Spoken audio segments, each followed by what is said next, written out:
ಆಶೀರ್ವದಿಸು ಕರ್ತನೆ, ಯೇಸು ಕ್ರಿಸ್ತ ನಾಮದಲ್ಲಿ ಬೇಡುತ್ತೇನೆ ಜೀವವುಳ್ಳ ತಂದೆ. ಹಲ್ಲೆಲೂಯಾ. 15 ಜ್ಞಾನೋಕ್ತಿಗಳು 15:30 ವಾಕ್ಯ.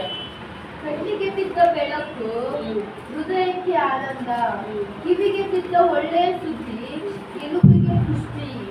ನೋಡ್ರಿ, ದೇವರು 9ನೇ ತಿಂಗಳಲ್ಲಿ ವಾಗ್ದಾನ ಮಾಡ್ತಾ ಇದ್ದಾರೆ. ಕಣ್ಣಿಗೆ ಬಿದ್ದ ಬೆಳಕು, ಹೃದಯಕ್ಕೆ ಆನಂದ. ಬರೀ ಹೃದಯಕ್ಕೆ ಮಾತ್ರ ಆನಂದವಾಗಿರುತ್ತೆ. ಹಲ್ಲೆಲೂಯಾ. ಅದನ್ನ ಸುಮ್ಮನೆ ಈ ವಾಕ್ಯನ ನಾವು 2 ರೀತಿ ತಗೋಬಹುದು. ಯಾವ ರೀತಿ ಅಂದ್ರೆ, ಬರೀ ಬಾಯಿ ಮಾತಿಗೆ ನೋಡಿ ತಗೊಂಡ್ರೆ ಆ ಕಣ್ಣನ್ನು ನೋಡ್ಬೇಕಾದ್ರೂ ಸುಂದರವಾಗಿರುತ್ತೆ ಅಲ್ವಾ. ನಮ್ಮ ಕಣ್ಣು ಎಷ್ಟು ದೂರ ಹೋಗುತ್ತೋ ಅಷ್ಟು ದೂರ ಬೆಳಕು ಲೋಕದ ಕಾರ್ಯಗಳೇ ಕಾಣಿಸಿ ನಮ್ಗೆ ಏನಾಗುತ್ತೆ, ಆನಂದವಾಗಿರುತ್ತೆ. ಅದೇ ಹೃದಯದ ಪ್ರಕಾರ ತಗೊಳಕ್ ಹೋದ್ರೆ ನಮ್ಮ ಹೃದಯನ ಶುದ್ಧೀಕರಿಸ್ಕೊಳ್ಳೋದಕ್ಕೋಸ್ಕರ ನಮಗೋಸ್ಕರ ಕೊಡುವಂತ ವಾಗ್ದಾನ ಆಗಿರುತ್ತೆ. ಹಲ್ಲೆಲೂಯಾ. ನಾವಿವತ್ತು ಎಷ್ಟೋ ಜನ ಯಾವ ರೀತಿ ನೋಡ್ತಾ ಇದೀರಿ ಅಂದ್ರೆ, ಕಣ್ಣಿಗೆ ಬಿದ್ದ ಬೆಳಕು ರೀತಿಯಾಗೇ ನೋಡ್ತಾ ಇದ್ದೀರಿ ಅಲ್ವಾ. ಕಣ್ಣಿಗೆ ಏನ್ ಕಾಣಿಸುತ್ತೋ ಅದೇ ಸರಿ, ಕಣ್ಣಿಗೆ ಏನ ಅಂದವಾಗಿ ಕಾಣಿಸುತ್ತೋ ಅದೇ ಸರಿ ಅಂತ ನೋಡ್ತಾ ಇದ್ದೀರಿ. ಆದ್ರೆ ಹೃದಯಕ್ಕೆ ಕೊಟ್ಟ ಬೆಳಕನ್ನ ರೀತಿಯಾಗಿ ನಾವು ನೋಡ್ತಾ ಇಲ್ಲ. ದೇವ್ರ ವಾಕ್ಯ ಹೇಳ್ತದೆ, ಕಣ್ಣಿಗೆ ಬಿದ್ದ ಬೆಳಕು, ಹೃದಯಕ್ಕೆ ಆನಂದ ಅಂತ. ಹಲ್ಲೆಲೂಯಾ. ಆ ಬೆಳಕನ್ನ ನಾವು ಹೃದಯದ ಅಂತರಾಳದಲ್ಲಿ ನೋಡ್ತಾ ಇಲ್ಲ. ಹಲ್ಲೆಲೂಯಾ. ಒಂಚೂರು ವ್ಯತ್ಯಾಸವಾಗೋದು. ಈ ಮೇಲೆ ಹೋದಮ್ಮ, ಮೇಲೆ 29ನೇ ವಾಕ್ಯ. ಯೆಹೋವನು ದುಷ್ಟರಿಗೆ ದೂರ, ಶಿಷ್ಟರ ಭಿನ್ನಹಕ್ಕೆ ಹತ್ತಿರ. ಆಮೆನ್. ನೋಡ್ರಿ, ಶಿಷ್ಯರ ಭಿನ್ನಹಕ್ಕೆ ಹತ್ತಿರ. ಹಲ್ಲೆಲೂಯಾ. ಇದನ್ನ ನೋಡೋದಾದ್ರೆ ನಮ್ಮ ಹೃದಯಕ್ಕೆ ಯಾವ ಆನಂದವಾಗಿರುತ್ತೆ, ವಾಕ್ಯ ಬೆಳಕಾಗಿರುತ್ತೆ. ಹಲ್ಲೆಲೂಯಾ. ನಾವೇನಾಗಿರ್ಬೇಕು, ಶಿಷ್ಯರ ಭಿನ್ನ ಯಾವಾಗ ದೇವರನ್ನ ಅರ್ಥ ಮಾಡೋದಾಗಿದ್ರೆ ಮಾತ್ರ ಈ ವಾಕ್ಯ ನಮ್ಮ ಜೀವಿತದಲ್ಲಿ ಅರಿವಿರುತ್ತೆ. ಹಲ್ಲೆಲೂಯಾ. ನಾವ್ ಯಾವಾಗ ದೇವರ ಹತ್ರ ಭಿನ್ನವಾಗಿ ಕೇಳ್ತಾ ಇರ್ಬೇಕು. ಯಾವಾಗ ಪ್ರತಿಯೊಂದನ್ನು ನಾವು ಕೇಳ್ತಾನೆ ಇರ್ಬೇಕು. ಕೇಳ್ಬೇಕು ತಾನೆ ದೇವ್ರ ಹತ್ರ. ಹಲ್ಲೆಲೂಯಾ. ಕೇಳ್ಬೇಕಾ ಬೇಡ? ಬಾಯಿಲ್ವಾ? ಯಾಕೂ ದೇವ್ರ ಬಾಯಿ ಕೊಟ್ಟಿಲ್ವಾ? ಕೇಳ್ಬೇಕಾ ಬೇಡವಾ? ಹಲ್ಲೆಲೂಯಾ. ಕಿವಿಗೆ ಬಿದ್ದ ಸುದ್ದಿ, ಎಲುಬುಗಳಿಗೆ ಪುಷ್ಟಿ. ಯಾವ ಸುದ್ದಿ ಕೇಳಿದ್ರೆ ನಮ್ಮ ಎಲುಬುಗಳು ಪುಷ್ಟಿ ಆಗುತ್ತೆ? ಸುಮ್ಮನೆ ಉದಾಹರಣೆ ಕೊಟ್ಟು ಹೇಳ್ತೀನಿ ನೋಡೋಣ. ದೇವ್ರ ವಾಕ್ಯನ ಸುಳ್ಳು ಅಲ್ಲ, ಬೇರೆ ಮಾತುಗಳು ಕೊಟ್ಟಷ್ಟು ದೇವ್ರ ವಾಕ್ಯಕ್ಕೆ ಯಾರು ಕೊಡಲ್ಲ. ನಿನ್ನೆ ರಾತ್ರಿ ದೇವ್ರೊಂದು ವಾಕ್ಯ ಹೇಳಿದ್ರು. ಏನಂತ ಹೇಳಿದ್ರು? ನೀನು ನನ್ನ ಕಡೆ ತಿರ್ಕೊಂಡ್ರೆ ನಾನು ನಿನ್ನ ಕಡೆ ತಿರುಗ್ತೀನಿ ಅಂತ. ಹಲ್ಲೆಲೂಯಾ. ಆ ವಾಕ್ಯ ಎಷ್ಟು ನಿಜ ತಾನೆ. ನಾವು ತಿರುಗ್ತಾ ಇದೀವ? ನಮ್ಮ ಕಿವಿಗೆ ಬೀಳ್ತಾ ಇದೆಯಾ ಪ್ರತಿನಿತ್ಯ? ಬೀಳ್ತಾ ಇಲ್ಲ. ನಾವು ತಿರುಗ್ತಾ ಇಲ್ಲ. ಯಾವ ರೀತಿ ತಿರುಗಿದ್ದೀರಂದ್ರೆ, ಈ ತರ ತಿರುಗಿದ್ದೀವಿ. ಈ ಕಡೆ ಸ್ಟ್ರೈಟು ಅಲ್ಲ, ಈ ಕಡೆ ಅರ್ಧನೂ ಅಲ್ಲ. ಆ ರೀತಿಯಾಗಿ ನಾವು ತಿರುಗಿದ್ದೀವಿ. ಹಲ್ಲೆಲೂಯಾ. ದೇವ್ರ ಕೇಳುತ್ತೆ, ಕಣ್ಣಿದ್ದರು ಕುರುಡರಾಗಿ, ಕಿವಿ ಇದ್ದರು ಕಿವುಡರಾಗಿ, ಮೂಗಿದ್ದರು ಬಾಯಿ ಇದ್ದರು ಮೂಕರಾಗಿದ್ದೀವಿ ಅಂತ. ಹಲ್ಲೆಲೂಯಾ. ಆ ರೀತಿಯಾಗಿ ದೇವ್ರು ಹೇಳ್ತಾ ಇದ್ದಾರೆ. ಆದ್ರೆ ಅದನ್ನೆಲ್ಲ ಮರೆತು ನಾವು ಈ ದಿನ ದೇವ್ರು ಏನ್ ಕೊಟ್ಟಿದ್ದಾರೆ, ಈ ತಿಂಗಳಲ್ಲಿ ವಾಗ್ದಾನ. ಕಿವಿಗೆ ಬಿದ್ದ ಒಳ್ಳೆ ಸುದ್ದಿ, ಎಲುಬುಗಳಿಗೆ ಪುಷ್ಟಿ.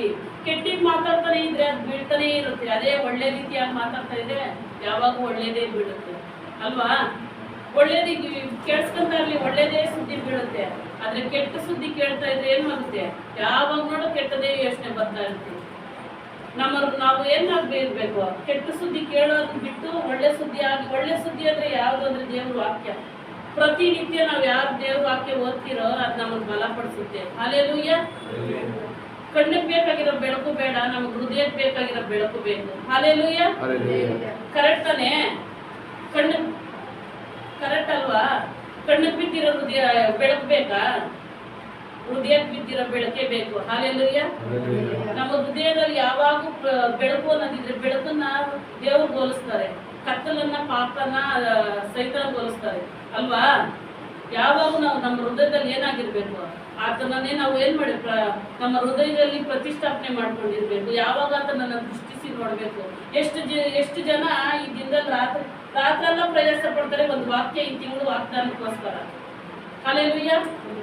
ಆ ವಾಗ್ದಾನ ಗ್ರಹಿಸ್ಕೊಳ್ಳೋರಿಗೆ ಗೊತ್ತಿರುತ್ತೆ, ಅಯ್ಯೋ ನಾನು ನಾಳೆ ನನ್ನ ಜೊತೆ ಏನ್ ಮಾತಾಡ್ತಾರೋ ದೇವರು, ನಾನು ನಾಳೆ ತಿಂಗಳು ನನ್ಗೆ ಏನ್ ಕೊಡ್ತಾರೋ ವಾಗ್ದಾನ, ಯಾವ ರೀತಿ ಮಾತಾಡ್ತಾರೋ, ಒಳ್ಳೇದ್ ಮಾತಾಡ್ತಾರೋ ಕೆಟ್ಟದ್ ಮಾತಾಡ್ತಾರೋ, ಈ ತಿಂಗಳು ಯಾವ ರೀತಿ ಇರುತ್ತೆ ಅಂತ ಯಾರೆಲ್ಲ ಗ್ರಹಿಸ್ಕೊಂತಾರೋ ಅವ್ರು ಪ್ರತಿಯೊಬ್ಬರಿಗೂ ದೇವರೇನಾಗಿರ್ತಾರೆ, ಬೆಳಕಾಗಿರ್ತಾರೆ. ಹಲ್ಲೆಲೂಯಾ.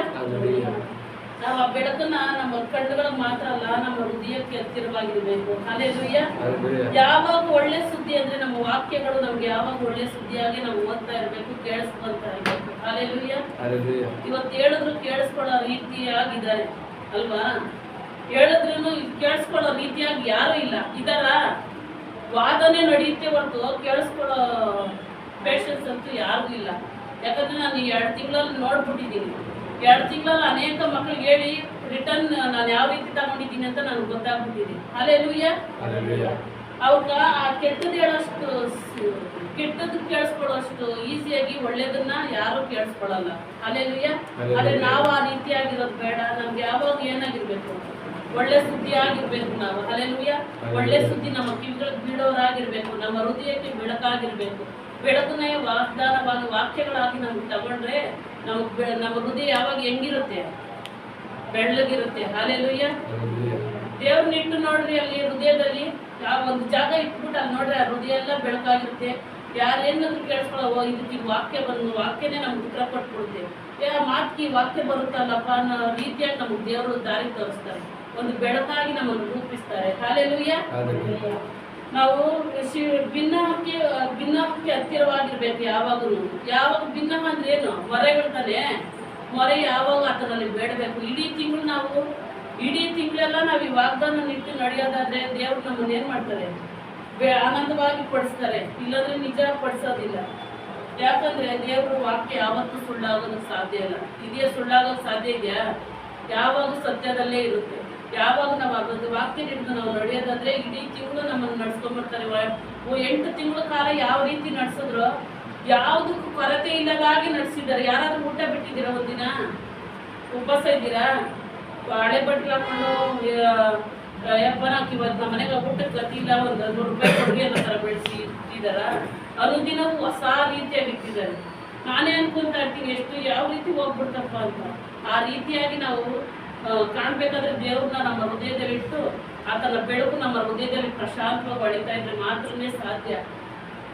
ಈ ತಿಂಗಳೆಲ್ಲ ನಮ್ಗೆ ವಾಗ್ದಾನ ಮುಖಾಂತರ ನಮ್ಮನ್ನು ನಡೆಸ್ಬೇಕು ಅಂತ ದೇವ್ರ ಹತ್ರ ಪ್ರಾರ್ಥನೆ ಮಾಡ್ಕೊಳ್ಳಿ.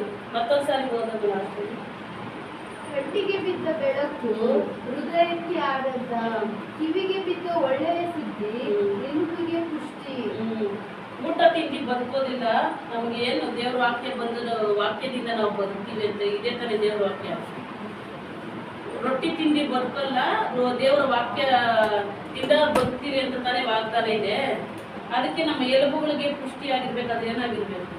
ಯಾವಾಗ ನಾವು ಒಳ್ಳೇದ್ರ ಕಡೆ ಯೋಚನೆ ಮಾಡಿದ್ರೆ ನಾವು ಒಳ್ಳೆ ರೀತಿಯಾಗಿ ನಡಿತೀವಿ. ಹಾಲೆಲೂಯ. ಹಾಲೆಲೂಯ. ಆತನ ಬೆಳಕು ನಮ್ಮ ಹೃದಯದಲ್ಲಿ ಯಾವಾಗಲೂ ಇರಬೇಕು. ಈ ವಾಗ್ದಾನಕ್ಕಾಗಿ ಪ್ರಾರ್ಥನೆ ಮಾಡ್ಕೊಳ್ಳೋಣ. ಈ ವಾಗ್ದಾನ ನಮ್ಮ ಜೀವಿತದಲ್ಲಿ ನೆರವೇರಿಸಪ್ಪ. ಈ ತಿಂಗಳೆಲ್ಲ ಸ್ವಾಮಿ ನಮ್ಮ ಹೃದಯದಲ್ಲಿ ನಿನ್ನ ಬೆಳಕು ನಮ್ಮಲ್ಲಿ ಪ್ರಶಾಂತವಾಗಿರಲಿ ಅಂತ ನಾವು ಬೇಡಿ ಆತನಲ್ಲಿ ಮೊರೆ ಇಕ್ಕೋದಾದ್ರೆ ಆತನ ನಮ್ಮನ್ನು ಇಡೀ ತಿಂಗಳೆಲ್ಲ ನಮ್ಮನ್ನು ನಡೆಸ್ತಾರೆ. ಯಾವ ರೀತಿ ನಾವು ನಡೀತೀವಿ ಅಂತ ನಮಗೆ ಗೊತ್ತಿರಲ್ಲ. ಹಿಂಗೋಗಿ ಬಂದ್ಬಿಡುತ್ತೆ. ಚಿಟಿಕೆ ಹೊಡೆಯೋದ್ರಲ್ಲಿ 1 ತಿಂಗಳು ಹೋಗ್ಬಿಡುತ್ತೆ. ಅದಕ್ಕೆ ಹೇಳೋದು ವಾಗ್ದಾನ ಪ್ರತಿಯೊಬ್ಬರಿಗೂ ಮುಖ್ಯ, ಪ್ರತಿ ತಿಂಗಳು ಮುಖ್ಯ. ಹಾಲೆಲೂಯ. ವಾಗ್ದಾನ ಅಷ್ಟು ವಿಶೇಷವಾಗಿರುತ್ತೆ. ಈ 9ನೇ ತಿಂಗಳಲ್ಲಿ ನಮಗೋಸ್ಕರ ದೇವರಿಗೆ ವಾಗ್ದಾನ ಕೊಟ್ಟಿದ್ದಾರೆ. ಆತನ ಬೆಳಕು ನಮ್ಮ ಹೃದಯದಲ್ಲಿ ಯಾವಾಗೂ ಹೊಳಿತಾ ಇರಬೇಕು ಅಂದ್ರೆ ನಾವು ಆತನಲ್ಲಿ ಮೊರೆ ಇಡಲೇಬೇಕು. ಹಾಲೆಲೂಯ. ಈ ವಾಗ್ದಾನ ಅರ್ಥ ಆಗಿದೆ ಪ್ರಾರ್ಥನೆ.